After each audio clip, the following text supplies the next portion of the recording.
Okay. Okay, we're on. We are live. Hey, happy Friday, We are. everybody. Yes, we are with our coffee. It's Friday. It's the holidays. Happy Katie Friday. Mo. Yes. It's a little bit different than a Monday, yeah.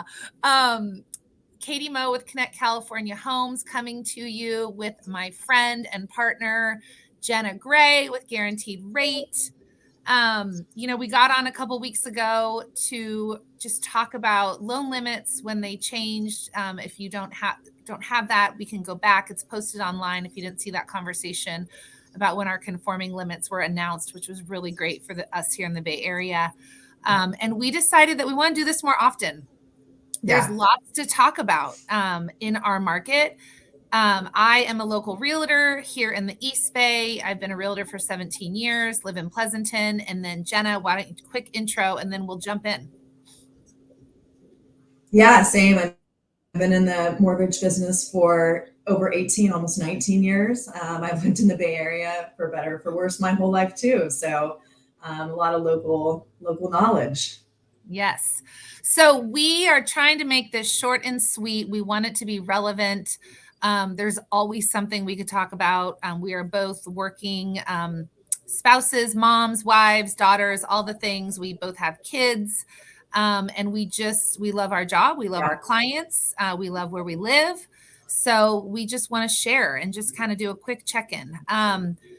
We were just kind of touching base about what we want to talk about. And I think the biggest thing that is on everybody's mind right now is just kind of like, what happened in 2022? What's gonna, yeah. Right? It's kind Yeah. of like, Yeah. What just happened to us and what's going to happen? Yeah.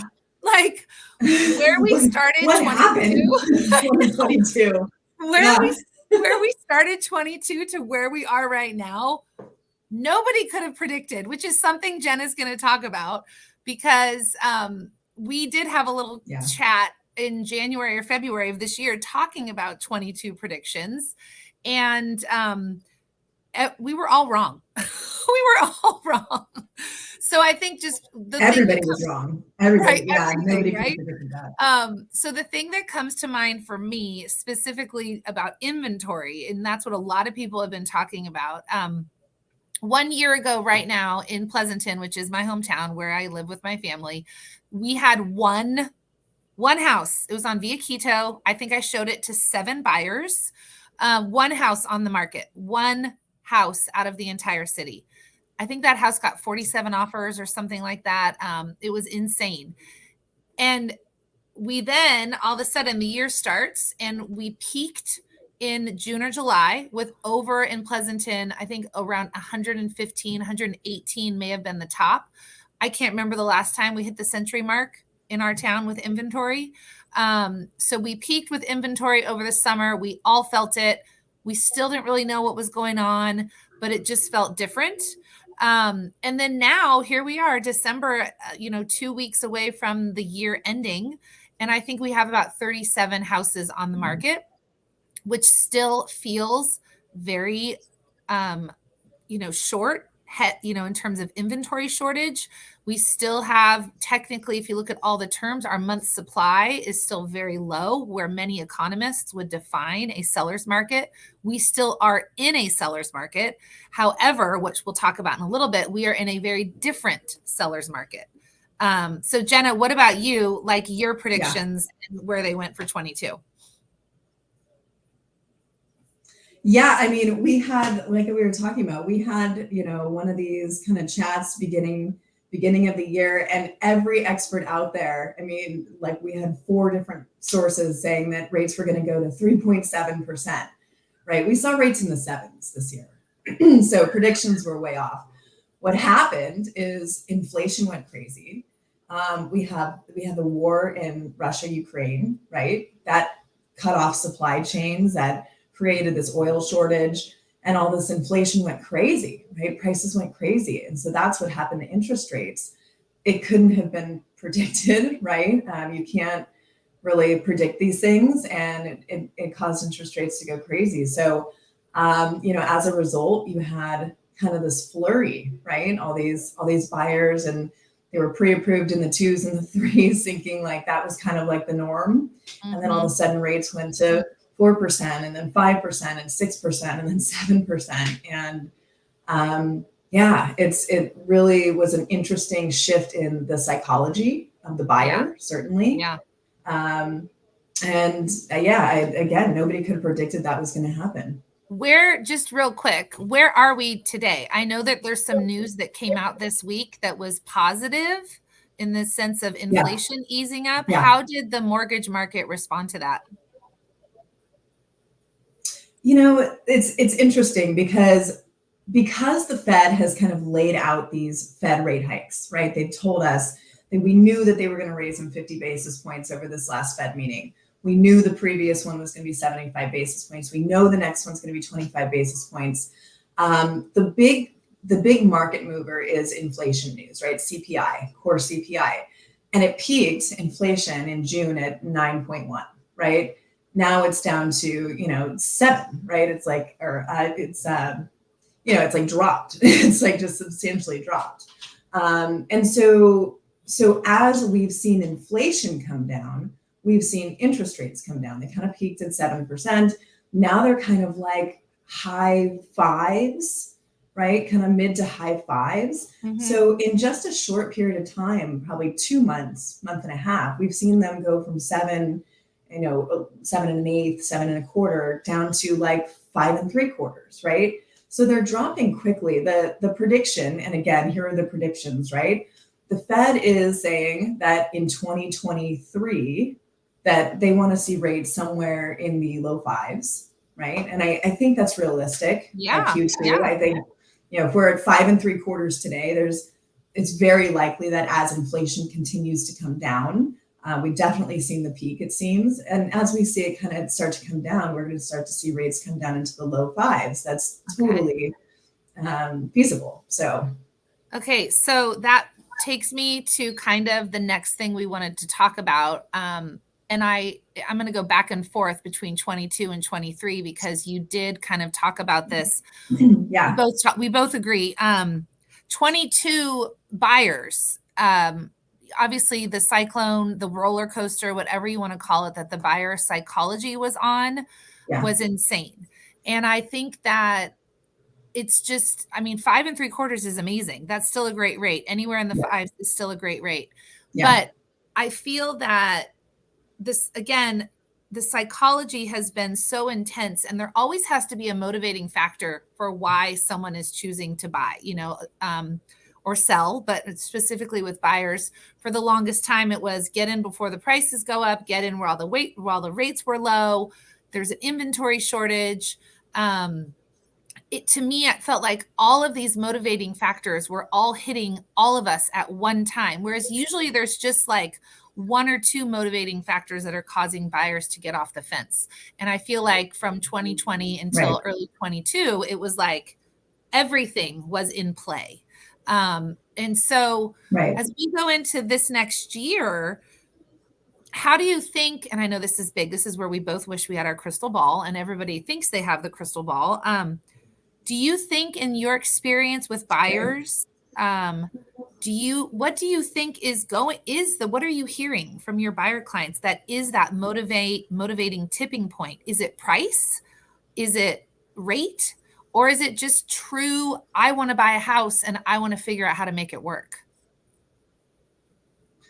Yeah, I think for a moment, when rates especially got into the 7s, there was definitely like this freak out for buyers. They were like, oh my gosh, I am not paying 7% for a mortgage. But the reality is that the 50-year average of the 30-year fixed is in the 7s, right? It's close to 8%. And so buyers have a very short-term memory. They see rates kind of jump up very quickly, a short period of time. We're talking 12 months. They essentially like doubled to tripled, depending on the product. And there was this like hesitation, like they're not willing to. And we talked about this last time, but these are the same buyers who were willing to pay hundreds of thousands over a list price because their rate was 2%, 2 and change or 3 and change or whatever it is. But then rates went to the 6s and the 7s, and they started sitting on the sidelines.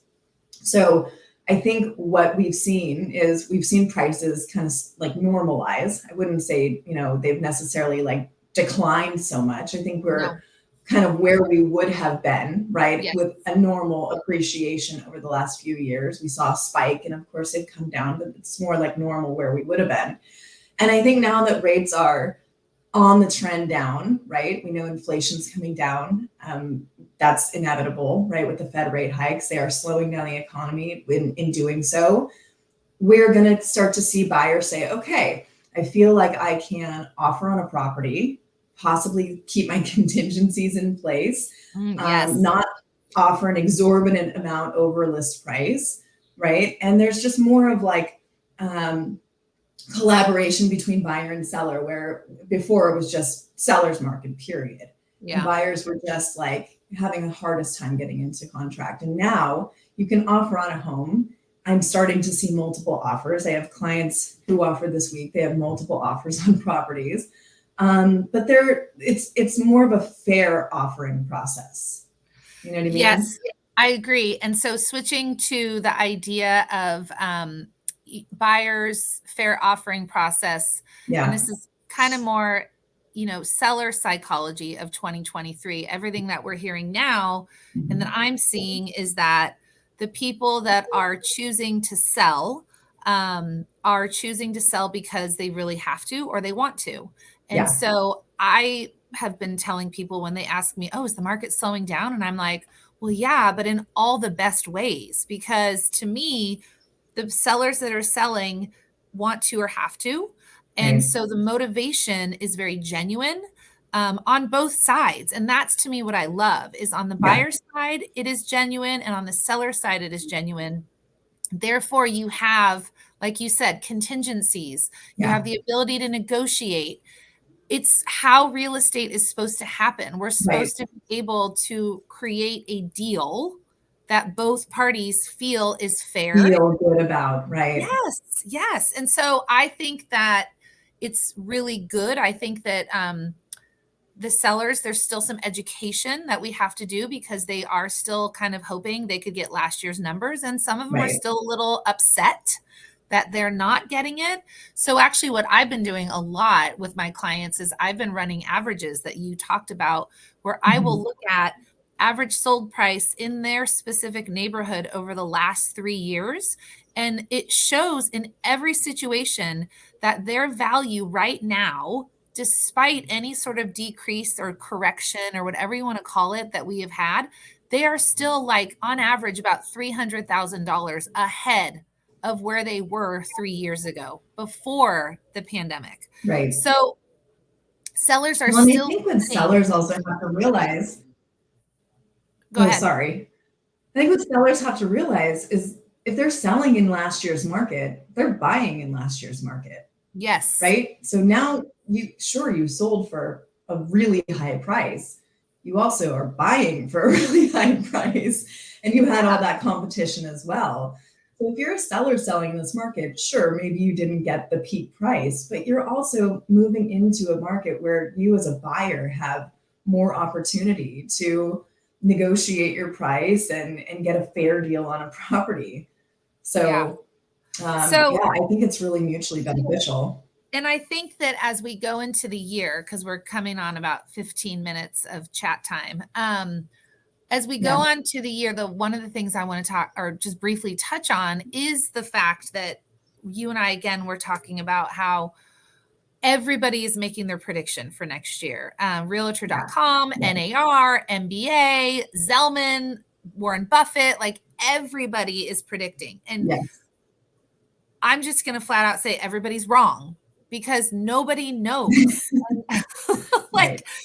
So there's no way to predict what happened this year. There's no way to know. I mean, honestly, some new pandemic could come out. Like we have no idea, right? We don't know. You have there are two schools of thought. Yes. I feel like you have to stay, and I think it's good to be informed and knowledgeable about what these larger organizations and some trusted, some whatever, resources, and you have to be informed, but at the same time, you have to dig down and get at your specific motivation and your local market. And you can't read what other people say, what other people are doing. it has to be right for you. It has to be what works for you and where you live. Right. I can't stress it enough. Because that's what I just constantly tell people, like, no, this is your town. Don't talk about 4 towns over because it's totally different. Mm-hmm. And so my only, I guess, what's in store for 2023 is what I say all along is trust your trusted advisors, ask lots of questions, work with someone who's going to inform you and educate you, which in turn empowers you to make the best decisions. And that's ultimately what we're trying to do here. So, Yeah. what else do you have? Yeah, I tell my clients all the time, you cannot be in a purchase market because of interest rate, right? Like you don't buy a house because rates are low. It's great if rates are low when you're buying the house, but you buy the house because you need or want a house. And whatever the rate may be, I have clients who had rates in, the 18, 17, 18% range in the early 80s. And that's just where rates were. And if you afford the monthly payment, then it doesn't really matter what the number on the interest rate is, right? So if you're buying, it's because you need to or you want to buy. Yeah. And you're right. In this market, if you're selling, you probably need to be selling your property for whatever reason. And so I think, to not focus so much on like what are interest rates, and of course that's important, but interest rates will fluctuate forevermore, right? Yeah. The statistical average of people keeping their mortgages, depending on where rates are, is anywhere from like 3 to 7 years. Wow. You're not keeping it for all 30 years. Yeah. And so I think a lot of the people this year, when rates do come down, they'll refinance into lower rates. And then the people who, kind of bought with that, you were talking earlier about the people who have the 2s and the 3s, something under 3.5. Yeah. That could cause the inventory, shortage, right? Absolutely. And inventory shortage is always, it keeps prices strong. Agreed. So, and I think that we can end on that note, because I believe in obviously thinking locally, supporting locally, all those things. And I think the bottom line is that where we live, where you and I both work, we are still in an inventory shortage. And that will always keep our prices fairly healthy. And I think that that's one of the benefits of living where we live. So we're going to close it out. I want to wish everybody a very happy holiday. Thank you for chiming in. We're going to be back in 2023 with more topics, more things to talk about. If you have something that you want us to chat about, reach out to Jenna or myself. We're here to help. Happy holidays, everybody. Yeah. Happy New Year. Jenna, thank you so much. Of course, always. I love chatting with you. I know. Okay. Thanks, everybody. We'll talk to you guys soon.